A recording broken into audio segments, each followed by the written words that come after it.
Radio Chilena del Maule, 1090 en amplitud modulada y Fundación Crate presentan el programa Caminos de Esperanza.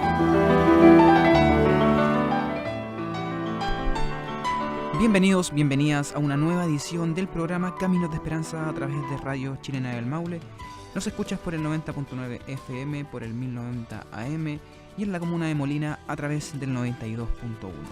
El día de hoy, día 7 de diciembre, ya estamos en diciembre. Qué bonito es diciembre, me gusta diciembre. No, claro, tenemos celebraciones como Navidad, después se viene Año Nuevo, todo para disfrutarlo en familia. Bueno, como algunos sí, otros no.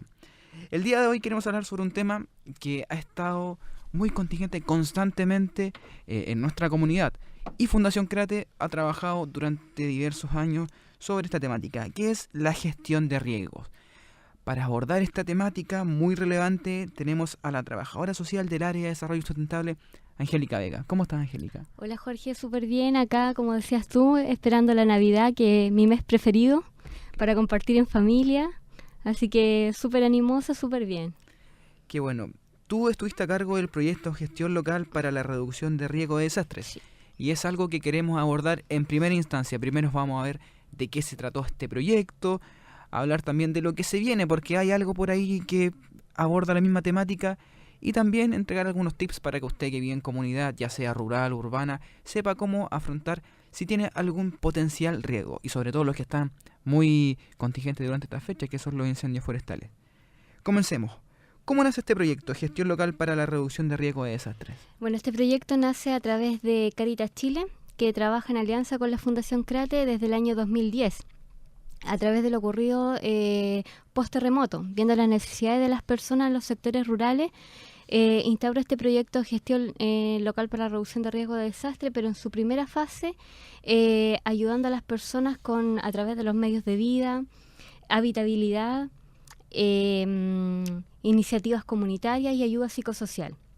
Luego de ese proceso, que fue un trabajo largo, se vio la necesidad más bien de preparar a las comunidades frente a diversos riesgos o emergencias que se pudiesen presentar.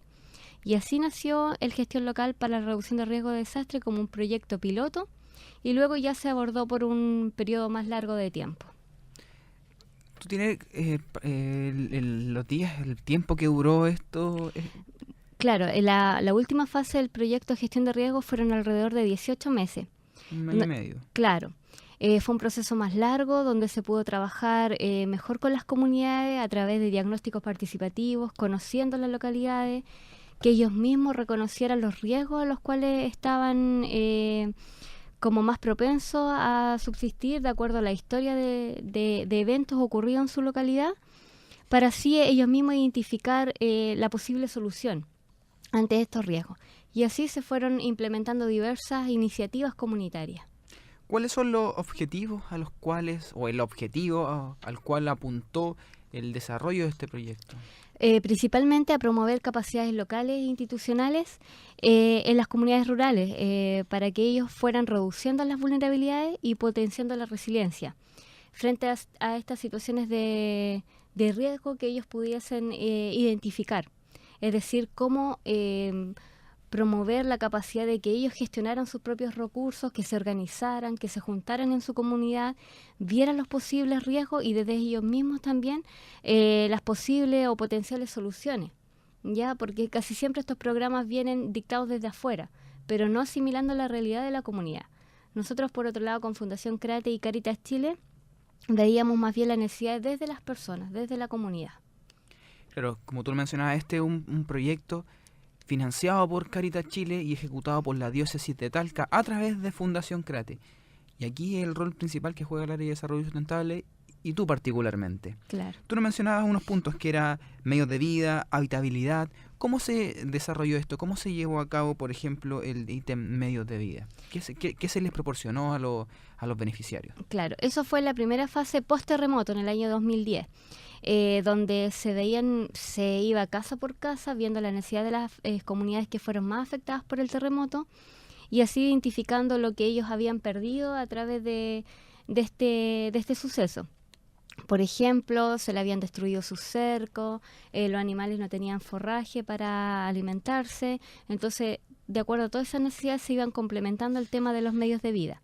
La habitabilidad era principalmente en 2 áreas. En el tema de postulación a una vivienda de madera, que fueron para aquellas personas que perdieron la totalidad de sus casas, y también reparación, para aquellas que sufrieron alguna contingencia en el tema de la vivienda y necesitaban repararla para poder seguir viviendo. Y el apoyo psicosocial, que fue súper importante, trabajábamos en dupla con psicólogas, principalmente con los niños, adultos mayores que quedaron afectados por este gran suceso. Claro, y es un ítem muy relevante el apoyo psicosocial, y en diferentes ámbitos, sobre todo en este riesgo de desastre. Yo tuve la oportunidad de conocer a niños que vivían en Carrizalillo, Uh-huh. niños también que regularmente son los más afectados, los niños y los adultos mayores, Exacto. niños de Colín de Limavia, Colín de Limavia. Sí. y eran los más afectados. Ellos regularmente, los papás nos decían que no podían dormir porque despertaban a eso de las 4 de la mañana con miedo de que se venían los incendios. De hecho, hasta el día de hoy las comunidades nos manifiestan que tienen miedo, que están asustados, porque para muchos de ellos fue impactante ver cómo el sacrificio de muchos años se venía abajo, o las mismas personas cuando estaba ocurriendo esto se alteraron demasiado, entonces eso a los niños afectó de sobremanera. Entonces, por lo mismo, actualmente igual nos encontramos con casos de personas que aún lloran, están como muy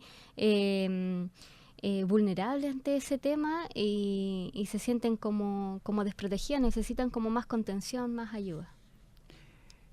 Tú hablabas que este proyecto comenzó por el tema post-terremoto, Uh-huh. pero durante los últimos años lo que se acrecentó fueron los incendios forestales, y particularmente en las localidades del secano interior, Uh-huh.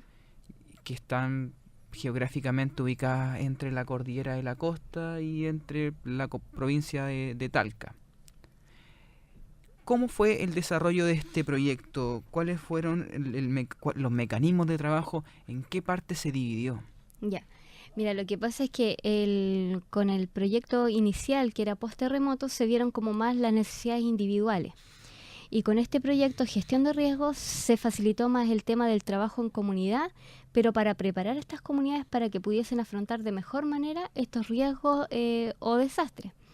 ¿Ya? Entonces es así que nace el proyecto Gestión de Riesgos, y sus principales líneas de acción, como te decía, primero que todo era insertarse en la comunidad, conocerla, ver sus modos de vida, etcétera, y realizar o implementar los diagnósticos comunitarios, ya que son diferentes sesiones donde uno trabaja con la comunidad diferentes actividades, como por ejemplo el mapa de riesgo, la historia de la comunidad, ocupando diversos instrumentos, como por ejemplo la línea de tiempo, en donde nosotros a través de una línea íbamos colocando los años y qué sucesos más importantes habían ocurrido en esos años en la comunidad.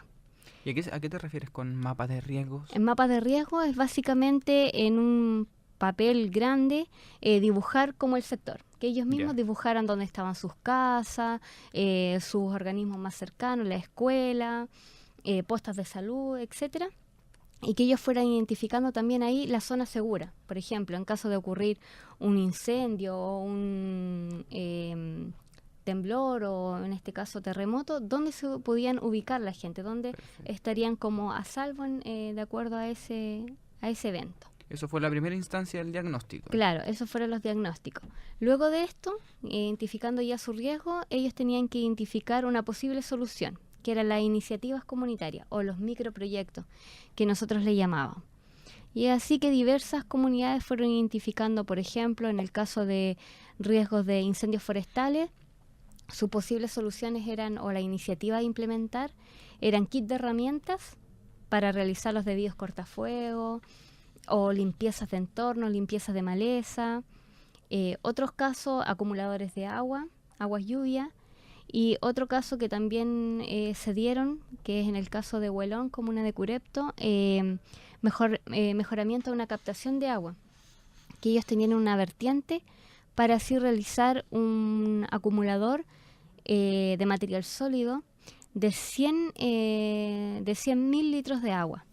Entonces ellos ahí podían desfasar un poco más el periodo de sequía.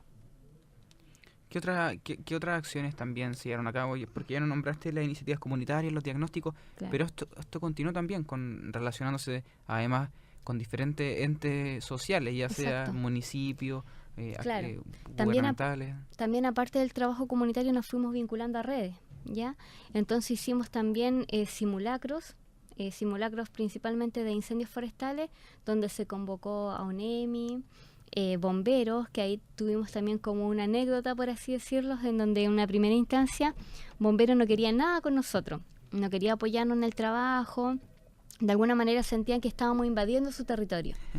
Claro, y ellos pensaban que nosotros estábamos preparando a la gente para que fueran al combate de incendios. Pero luego de varias reuniones y conversaciones se pudieron dar cuenta que nosotros no era eso lo que buscábamos, sino que preparar para la primera respuesta, es decir, para que se organizaran, quién iban a llamar a bomberos, cómo iban a organizar a la gente para que se fueran a la zona segura, que pudiesen hacer como el debido cortafuego antes de la limpieza de maleza, etcétera. Entonces desde allí ya fuimos teniendo como una relación más amigable con bomberos y fueron un apoyo fundamental también en la organización de los simulacros. Así también con ONEMI, que también nos ha estado ayudando en todo el protocolo de acción de estos simulacros, y también ha dictado diversos talleres CERT, ya que es como una sigla en inglés que quiere decir cómo preparar frente a la emergencia. Entonces tiene estos talleres diversos ámbitos, donde te prepara para el tema de los incendios forestales, la contención emocional, cómo organizarse, cómo distribuir las tareas, los roles, etcétera, frente a una emergencia. También desarrollaron simulacros, ¿cierto? Sí.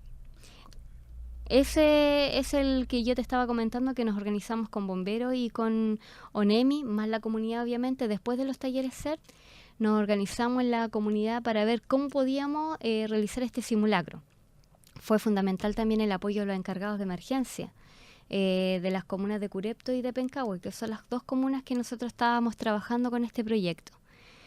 Para organizar a la comunidad, que en primera instancia estaban como súper temerosos de que esto fuera a resultar, que fuera a dar fruto, pero después cuando vieron el apoyo de todas las entidades, que los apoyó bomberos, ONEMI, salud, encargados de emergencia, se sintieron como más empoderados. Y para nosotros eso marcó como un buen logro, ya que se pueden hacer las cosas y la vinculación ya está. Entonces, cuando nosotros ya nos retiramos de las comunidades, ellos aún se siguen vinculando con estas entidades. Dentro de todo esto, ¿cómo fue la selección para llegar a las localidades y con cuáles se trabajaron? Ya, principalmente fueron 4 comunidades, 2 de la comuna de Curepto, que son Guayeco y Huelón, y 2 de la comuna de Pencahue, Canchiquillay y Palmas de Toconey. Básicamente por el nivel de aislamiento que tienen estas comunidades y que fueron muy afectadas por los incendios que ocurrieron en años anteriores, y donde principalmente la Fundación Crate ya había trabajado en otras instancias con estas comunidades. Entonces, por ello que la llegada también fue fácil, porque Fundación Crate tiene un cierto nivel de aprobación en estas comunidades, confían en el trabajo de Fundación Crate, entonces fue fácil la llegada a trabajar con estas comunidades. ¿Cuál es el rango etario de las personas que son de estas comunidades? Nosotros siempre enfatizamos que no hacemos discriminación de edades, sexo, religión, es como un taller abierto. Entonces en nuestros talleres participaban niños, mujeres, adultos mayores, hombres, etcétera, y el rango etario más o menos era, en el caso de Canchiquillay, que participaban niños de primero básico hasta adultos mayores de 78, 80 años. Perfecto. Son las 11:24. Vamos a ir a una pausa comercial y para seguir abordando este tema, porque está muy interesante y yo sé que a toda la gente en su casa también les llama mucho la atención. Vamos a una pausa y volvemos. Todo el día ella te hace compañía. Radio Chilena del Maule. Queremos ser una respuesta de sonido, música y noticias, entretención y valores, ánimo y esperanza, capacidad de realización, desde una mirada y vivencia cristiana ante las interrogantes y necesidades de las familias. La radio.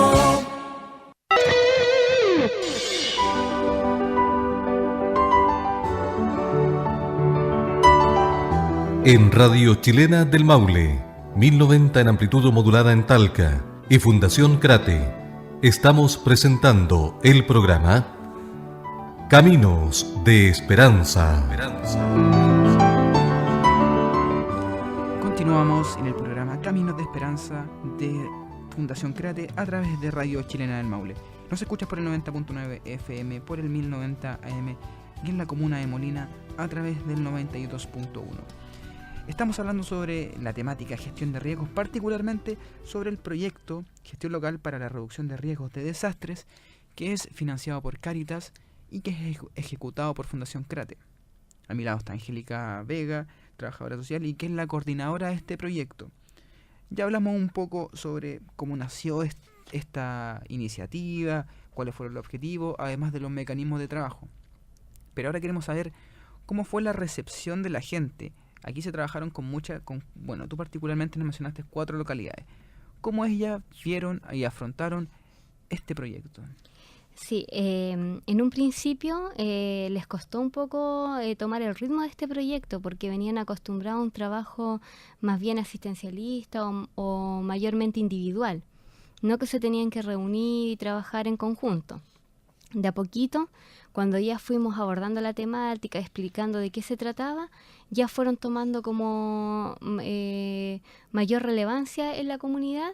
Y también podemos ver que en caso hay comunidades donde son lideradas principalmente por mujeres que se empoderaron con esta temática y formaron los denominados CLE que tenía este proyecto, que son los Comité Local de Emergencia, en donde en el caso particular de Guayeco está compuesto principalmente por mujeres. Y ellas hasta el día de hoy siguen luchando por sus ideales, haciendo cosas por su comunidad y tratando de continuar reuniéndose para seguir avanzando. Y en los otros sectores es como más variado. Hay hombres, mujeres que trabajan unidos y organizados para así lograr avances en el sector. Entonces se lo tomaron de manera como un desafío más que nada.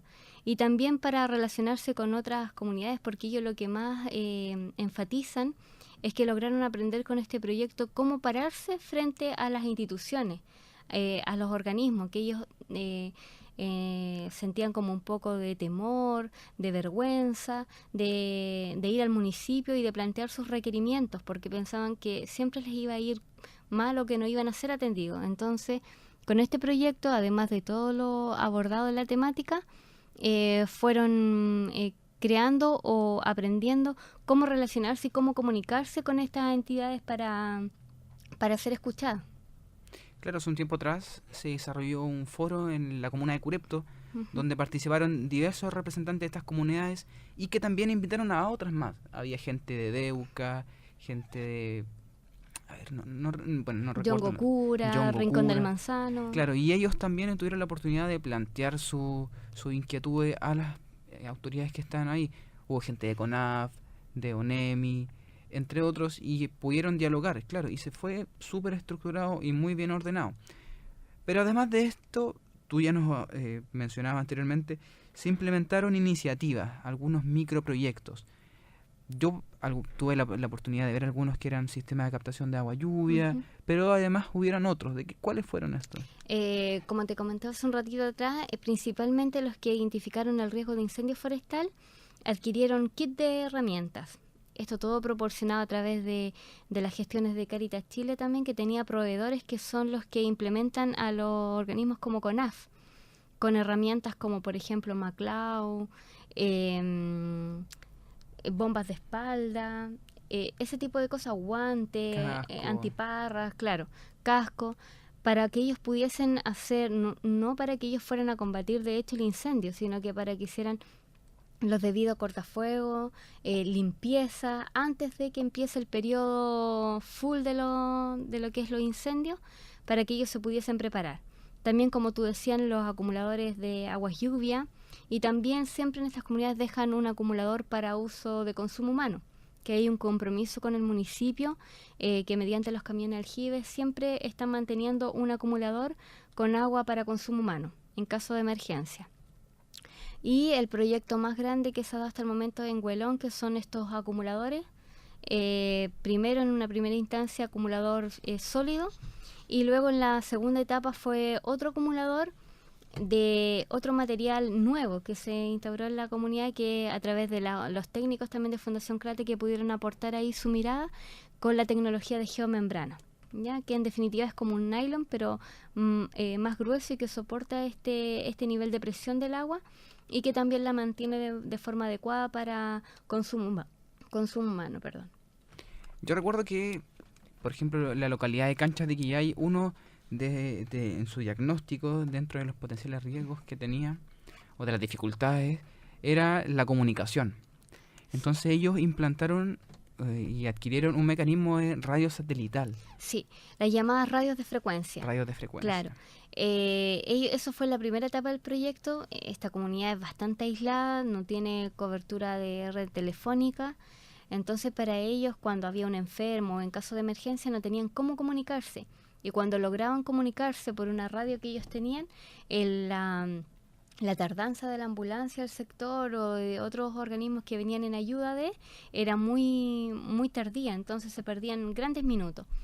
Y ellos, con el proyecto financiado por Cáritas Alemana, ejecutado con Cáritas Chile y Fundación Crate aquí en la región, postularon a estas radios de frecuencia, adquiriendo la base y 2 portátiles. Entonces sí se podían comunicar a través de los mini sectores que hay dentro de ese sector. Cuando, de hecho, para uno de los incendios grandes que hubo, el incendio partió por un sector, y los de ese sector, que es de los sauces, se comunicaron con el sector centro y La Piña, que es como más hacia afuera, para poder organizarse para que el fuego no llegara a las viviendas. Y de hecho NEMI, en reuniones que ha tenido, siempre ha enfatizado lo que logró esta comunidad, que no llegara el fuego a las comunidades, a sus casas principalmente, y que no tuviéramos que lamentarnos de otros posibles efectos que hubiese causado estos incendios. Un innovador proyecto que tú ya nos mencionabas fue un poco reacio de parte, por ejemplo, de bomberos. Claro, Que, en una primera instancia. claro, en una primera instancia. Pero, ¿cómo fue la postura que tuvieron los municipios, los entes gubernamentales, ya sea municipio de Pencahue, de Curepto, ONEMI, CONAF? ¿Cuál fue la postura de ellos frente a este planteamiento? Principalmente en los municipios fue de gran ayuda los encargados de emergencia. En Canchiquillay, que además era el profesor de la escuela de Canchiquillay, en Pencahue, el profesor Arturo Parra, y en Curepto, don Walter Senkovich, que ellos igual nos abrieron las puertas, por así decirlo, del municipio para que trabajáramos en red. Y con ONEMI tuvimos una buena aceptación, y así también con CONAF, que también en un principio estaban como un poco molestos porque estábamos invadiendo su territorio y no entendían muy bien de qué se trataba el proyecto. Ahora ya lo entienden de mejor manera, incluso también han abordado ciertos aspectos para ellos también acercarse más a las comunidades, realizando talleres y otro tipo de iniciativas que los vinculen más con la comunidad. Sin embargo, igualmente están al debe en ese tema, y es lo que queremos también ahora con el nuevo proyecto que ya empezó desde el 1 de noviembre. Queremos enfatizar más el trabajo con estos organismos. Hablemos de eso entonces. Ya te adelantaba. Claro. Actualmente hay un proyecto que se está ejecutando. ¿De qué se trata esto? ¿Es igual? ¿Es similar? ¿Es diferente? Cuéntanos un poco. ¿Cómo se llama también? Claro. Es un proyecto bastante similar a gestión de riesgos, sin embargo la diferencia es que está centrado principalmente en el riesgo de incendio. El anterior era como los riesgos que identificaba la comunidad, que podían ser incendios, sequía, etcétera. Este enfatiza, a través de todo lo ocurrido en los últimos años, principalmente a los incendios forestales, y se llama Prevención de Incendios Forestales con Enfoque Comunitario. Es el proyecto que a partir del 1 de noviembre del 2017 ya está en curso. ¿Cuánto es la duración que tiene este proyecto? Es hasta octubre del próximo año, del 2018. Y se va a trabajar con comunidades nuevas, que es el gran... Claro, eso es lo que quería saber, porque ya nos mencionaste que el anterior se trabajó con Huelón, con Guayeco de Curepto, Cancha de Quillay y Palmas de Toconey. Y Palmas de Toconey de Pencahue. ¿Y ahora quiénes ingresan a esto? Ahora fue fundamental también lo que aconteció el último tiempo, que fue el encuentro campesino que hicimos en el área de desarrollo sustentable, donde ahí las comunidades antiguas del proyecto de gestión de riesgo pudieron dar a conocer todo el trabajo a las comunidades nuevas, porque estas comunidades sí que son nuevas y parten desde cero, porque Fundación Crate no había trabajado antes con ella. Entonces es un proceso sumamente nuevo. Habían comenzado un proyecto pequeño que tenían con Cáritas Chile, que era básicamente de ayuda por todo lo ocurrido en estos incendios pasados, recuperando los medios de vida, etcétera, y donde se les fue como haciendo la introducción de lo que iba a ser este nuevo proyecto. Tampoco están acostumbrados al trabajo comunitario, entonces también va a ser un trabajo lento y de harto esfuerzo para que puedan avanzar en esta temática. Pero con el encuentro campesino se fueron bastante motivados con todo lo que les contaban las personas, las organizaciones, y están dispuestos a trabajar en este tema tan importante como es la prevención de los incendios forestales. ¿Cómo será el mecanismo de desarrollo de este proyecto? ¿Qué acciones se ejecutarán? Vamos a partir en la primera fase con los diagnósticos comunitarios también, abordando los mismos instrumentos que fueron ocupados en gestión de riesgo, donde hay como un almacenamiento de estos instrumentos que se llama la caja de herramientas que nosotros le colocamos, donde vamos a utilizar el mapa de riesgo, la historia de la comunidad, la línea de tiempo, el calendario de eventos, etcétera, para que ellos de a poquito vayan identificando cómo se ha dado en los últimos años este tema de los incendios forestales, porque cabe destacar que estas comunidades fueron muy afectadas con los incendios pasados. Y luego de eso ya vamos a identificar las iniciativas que se van a desarrollar en las comunidades, también tomando la experiencia de las otras comunidades que ya han sido parte de estos proyectos anteriores. También te puedo comentar que el énfasis o lo nuevo que podía traer este proyecto o la novedad es como que va a estar más enfatizado en el tema de la agroforestería, ¿ya?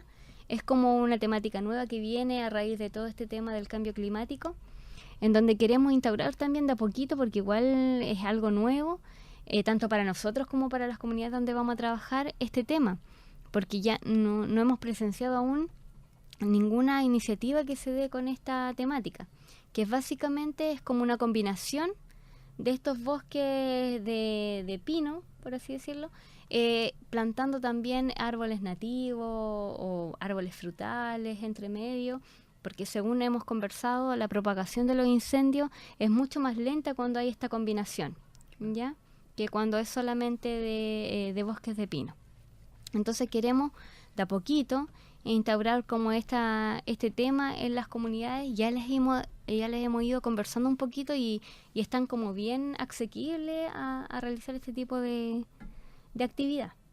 Claro, y esperamos que se cumplan los objetivos y que además se limiten a trabajar. ¿Por qué? Con el fin de evitar todas las circunstancias que vivimos el año pasado. Porque claro, este es un tema que está súper contingente en nuestra zona y que probablemente va a seguir estando en la palestra constantemente. Exacto. Así que esperando que tengan mucho éxito en la ejecución de este proyecto. Muchas gracias. Pero antes de finalizar, nos gustaría que entregaran algunos tips a las personas, porque regularmente la gente no sabe, tiende a reaccionar sobre el incendio. Ujú. Entonces quizás, y en lo que orienta este proyecto, es trabajar antes. ¿Qué cosas pueden hacer, por ejemplo, la gente en sus casas o en sus comunidades, algo mínimo para poder trabajar previo a un incendio forestal? Ujú. Principalmente la limpieza de entorno. Se ve mucho que en los campos hay mucha maleza, mucho pasto seco, entonces la importancia de hacer la limpieza de vida, de mantener el radio de su vivienda despejado, libre, limpio.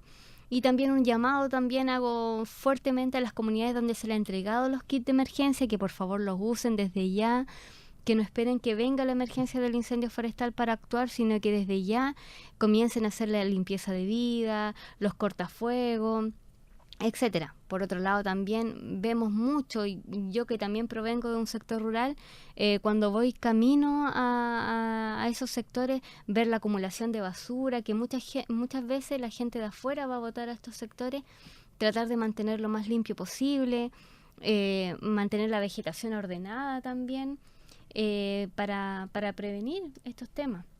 Y lo más usual también, no botar las colillas de cigarro, ser más responsable en ese tipo de de cosas. Y consciente. Y consciente, exactamente. Bueno, Angélica, agradezco que haya llegado acá y nos haya entregado toda esta información que es de vital importancia para todos como comunidad.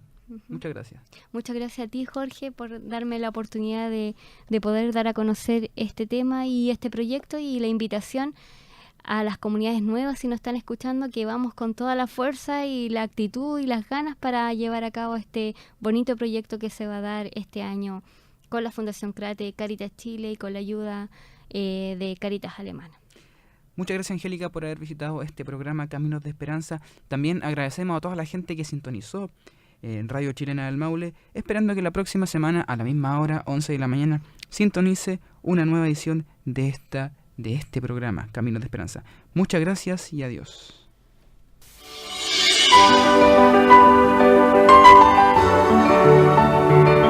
En Radio Chilena del Maule, 1090 en amplitud modulada, y Fundación Crate, hemos presentado Caminos de Esperanza.